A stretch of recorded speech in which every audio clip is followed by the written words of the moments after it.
There are battles that define history, battles with clear heroes, strategic victories, moments when courage triumphed over overwhelming odds. And then there are the battles that challenge everything you think you know about the very nature of reality. This is the story of one of those battles. June 6th, 1944, dawn, the beaches of Normandy, France. Operation Overlord, the largest seaborne invasion in human history.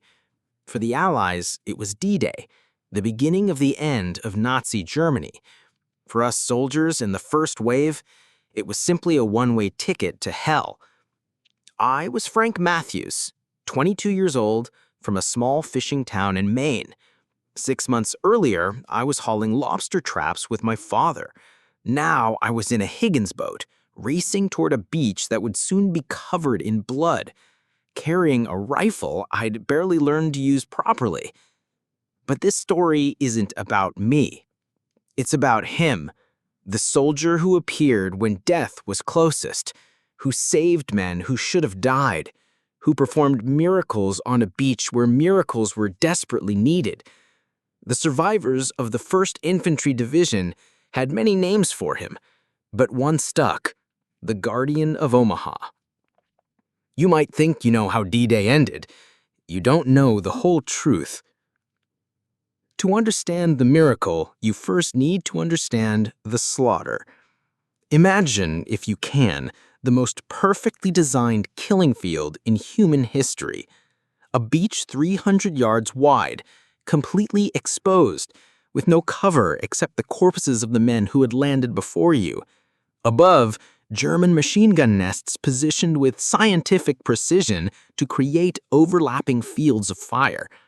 The plan was simple: land 34,000 men on Omaha Beach in the first wave, overwhelm the defenders with sheer numbers. The reality was chaos. Landing craft destroyed before they reached shore. Men drowning in 6 feet of water weighed down with 60 pounds of equipment. Bodies floating in water that was turning red. In the first hour, we lost over 2,000 men. Companies that landed with 200 soldiers were reduced to 20 in minutes. Officers were cut down before they could give orders. Sergeants disappeared in explosions that left nothing but craters in the sand. By 800 hours, the invasion was failing. Men were pinned down behind a seawall, afraid to move forward, unable to retreat. German mortars were dropping shells with mechanical precision. And above us, on the bluffs, MG-42 machine guns were cutting down anyone brave enough to stand. It was in this apocalyptic hell that the first stories began to emerge. Jesus Christ, Lieutenant, I know how this sounds, but I swear on my mother's grave I saw it happen.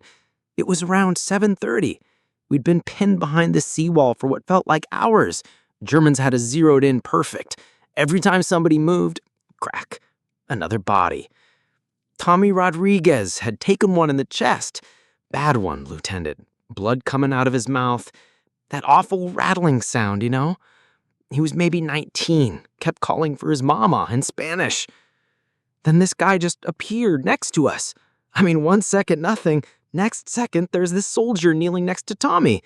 No helmet, Lieutenant, no rifle. Just this old medical bag and the calmest eyes I ever seen.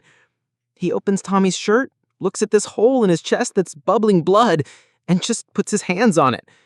And I swear to God, Lieutenant, the bleeding slowed down. Then stopped. Tommy's breathing got easier. The color came back to his face. When I looked again, the guy was gone. Vanished. But Tommy was sitting up, bandaged perfect, asking for water. That chest wound, this should have killed him, looked like it was weeks old. I know what you're thinking, Lieutenant. Shock, trauma, whatever. But Tommy walked off that beach. He was dying, and now he's alive. You tell me how that works. Bobby Sullivan was a farm boy from Iowa. Practical, grounded, the kind of man who fixed tractors and never told tall tales. If Bobby said something happened, you could take it to the bank. But Bobby wasn't alone in seeing things that shouldn't exist. Around 900 hours, Sergeant Mike O'Connor was leading what was left of his squad in a desperate charge up the bluff. They made it maybe 50 yards when they ran into a wall of German fire. Nowhere to go forward, nowhere to go back. Just 12 men caught in the open with nowhere to hide. O'Connor told me later he could see the German machine gunner's face. Young kid, maybe 18, methodically sweeping his MG-42 back and forth, cutting down Americans like wheat. O'Connor had maybe 10 seconds before that barrel swung back to his position. That's when someone tapped his shoulder. O'Connor spun around, ready to shout orders or take cover, and saw an American soldier he didn't recognize. No unit patch, no rank insignia. Just those same impossibly calm eyes Bobby had described. The stranger didn't speak, just pointed to a narrow gully O'Connor hadn't seen, then just gestured for the squad to follow. For the next 20 minutes, this unknown soldier led them up that bluff through a maze of trenches and shell holes, avoiding German positions that O'Connor would never have spotted. When they finally reached the German machine gun nest from the behind, O'Connor turned to coordinate the attack with his mysterious guide. There was nobody there, just his own footprints in the mud. O'Connor's squad took that position and silenced the gun that had been killing Americans all morning. 12 men survived who should have died. After action report, Colonel. Time, approximately 10 o'clock hours. Location, Dog Green Sector, Omaha Beach. I was trying to reorganize what was left of B Company when we got word that a German counterattack was forming on the eastern bluff. Panzerfahrts, machine guns, maybe 2 companies of infantry. We had maybe 30 effective soldiers left. I was calling for artillery support when this soldier appeared at my command post. Colonel, I've been in the Army for 15 years. I know every face in this division. This man wasn't from any unit I recognized. No insignia, no helmet, but he carried himself like a veteran. Like someone who'd seen more combat than all of us combined. And when he spoke, Colonel, his voice was like hearing orders from God himself. He told me exactly where the German attack would come from, gave me precise coordinates for mortar fire, described German positions that I couldn't see from my location, information that should have taken hours of reconnaissance. I followed his directions, Colonel, every single one. And for the first time all day, everything went right. Our mortars landed exactly where they needed to. Our machine gun covered the right approaches. When the Germans attacked, we were ready. 30 men held off 200. 0 casualties on our side, complete victory. Colonel, when I turned to thank this mystery soldier for the intelligence, he wasn't there. Never had been, according to my radio operator. But the German attack had been stopped cold. I don't understand what happened that day, Colonel, but I know this. Without that soldier's help, B Company would have been wiped out. 3 incidents, 3 impossible moments, 3 times when death should have won but didn't. But the real proof of the Guardian of Omaha came during the darkest hour of the entire invasion, 11 o'clock hours, when the beachhead was on the verge of total collapse. By late morning, the situation was desperate. We'd gained maybe 200 yards inland, but the Germans were bringing up reserves. Panzer tanks were moving toward the beach. Artillery was raining down with increasing accuracy. And worst of all, men were starting to break. I saw soldiers throwing down their weapons, crying. Some were trying to swim back to the landing craft. You could feel the entire invasion unraveling like a rope under too much tension. That's when I saw him myself, the Guardian. I was trapped in a shell crater with maybe 8 other guys, all of us scared out of our minds. German 88s were dropping shells all around us. Every explosion got closer. We all knew the next one had our names on it. Then he was there. Not walking, not running, just present, like he had always been in that crater with us. And for the first time, I heard his voice. Look at me, all of you. You didn't come this far to die in hole. Your country needs you. Your brothers needs you. The world needs you. Stand up, fight, and I promise you, today is not your day to die. 8 terrified soldiers heard those words and felt something that had been missing all day. Courage. He stood up first, completely exposed to German fire. Bullets whistled past his head, mortar shells exploded 20 yards away, but nothing touched him. He was like a man protected by an invisible shield. And one by one, we stood up with 8 men who had been paralyzed by fear suddenly found the strength to fight. We climbed out of that crater and began moving inland, following this mysterious soldier who seemed to know exactly where every German position was. For the next hour, impossible things happened. Our shots found targets we couldn't see, German weapons jammed at crucial moments. Mortar shells that should have killed us exploded harmlessly in empty ground. And everywhere the Guardian went, other soldiers followed. Men who had been broken by fear suddenly stood up and fought. Units that had been scattered regrouped around this calm center of certainty in the chaos. By 1300 hours, we had broken through the German defenses. The beachhead was secure. The invasion was saved. And it all started with one man who appeared when we needed him most. When we finally secured the bluff and could breathe again, we turned to thank the soldier who had saved not just our lives, but the entire invasion. He was gone. Son, I fought in 3 wars after D-Day. Korea, 2 tours in Vietnam, saw things that would give you nightmares. But what happened on Omaha Beach that day was different. You see, war is about breaking people, breaking their will, their spirit, their faith in tomorrow. And on D-Day, we were broke. Completely. The Germans had us beat in every way that mattered. But that man, that Guardian, he reminded us of something we'd forgotten. That we were fighting for more than just survival. We were fighting for the idea that good people deserve to be free, that tyranny doesn't get the last word. And he gave us something more valuable than weapons or reinforcements.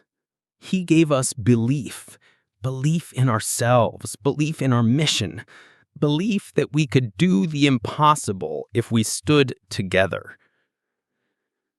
That man saved more than lives that day. He saved the invasion. He saved Europe. Hell, he might have saved the world. Because if we'd failed on Omaha Beach, if Hitler had pushed us back into the sea, but we didn't fail. Because when we needed a miracle most, one appeared. After the war, I did what any rational man would do. I tried to find him. I spent decades going through military records, searched for unaccounted medics, lost soldiers, men who might have been separated from their units. I interviewed thousands of D-Day veterans, compared stories, checked details, looked for any inconsistency. The official records show no trace of his existence, but the stories, God, the stories, hundreds of them, all describing the same man. The same calm presence in chaos, the same impossible interventions, the same mysterious disappearances. And not just from Omaha Beach. I found similar accounts from Utah Beach, from the British sectors, even from the paratroopers who dropped behind enemy lines. Always the same pattern. A mysterious soldier appearing when all seemed lost, turning defeat into victory. As if the same protective spirit was watching over the entire invasion, multiplying himself wherever Allied soldiers needed hope most. The Guardian of Omaha phenomenon fits a pattern we see throughout military history. In moments of extreme crisis, soldiers report encounters with mysterious figures who provide crucial help and then disappear. What makes the D-Day accounts unique is their consistency and their verification. We have documented evidence that many of the battles described actually happened exactly as the witnesses claimed. German positions were taken. Lives were saved. The invasion succeeded. Military psychologists might explain this as mass hysteria or collective delusion brought on by extreme stress. But there's a problem with that theory. The results were measurable. Soldiers genuinely saved, battles actually won, strategic objectives achieved against impossible odds. Maybe the question isn't whether the Guardian was real in a physical sense. Maybe it's whether, in moments when everything depends on courage and faith, the human spirit can manifest something greater than the sum of its parts. Maybe the Guardian of Omaha was what happens when desperate men collectively refuse to give up, when their shared determination creates something that transcends individual limitations. 80 years have passed since that morning on Omaha Beach. Most of the men who stormed those cliffs are gone now. We few survivors are old, our memories sometimes fuzzy, but that day remains crystal clear. People ask me if I really believe what I saw. If the Guardian of Omaha was an angel, a hallucination, or just an extraordinary man whose story got mixed up in the fog of war. And I always tell them I was there. I felt the sand between my teeth and tasted the salt spray mixed with blood. I saw boys become men in minutes, and I saw men become heroes when heroism was all that stood between civilization and darkness. Maybe he was an angel sent to tip the scales of history. Maybe he was just a soldier, so committed to his mission that he became something more than human. Maybe he was the physical manifestation of every prayer said for those boys crossing the English Channel. But here's what I know for certain. On June 6, 1944, when the fate of the free world hung in the balance, when death seemed certain and hope was dying, something reminded us that we were not alone, that our cause was just, that it was worth dying for. And for a scared kid from Maine, far from home, and facing the worst humanity could offer, that reminder was the difference between surrender and victory. Between giving up on tomorrow and fighting to make sure tomorrow would come. Maybe that's what Guardians really do. They don't change the laws of physics or stop bullets in midair. They remind us of laws that matter more. That courage is contagious, that hope can be stronger than fear, and that ordinary people can do extraordinary things when they believe in something greater than themselves. The Guardian of Omaha may have disappeared into the morning mist over Normandy all those years ago, but his message lives on. Never surrender. Never lose faith. And always remember that the darkest hour comes just before the dawn. Because in the end, we are all guardians of each other's freedom. Just waiting for the moment when history calls us to stand up and be counted.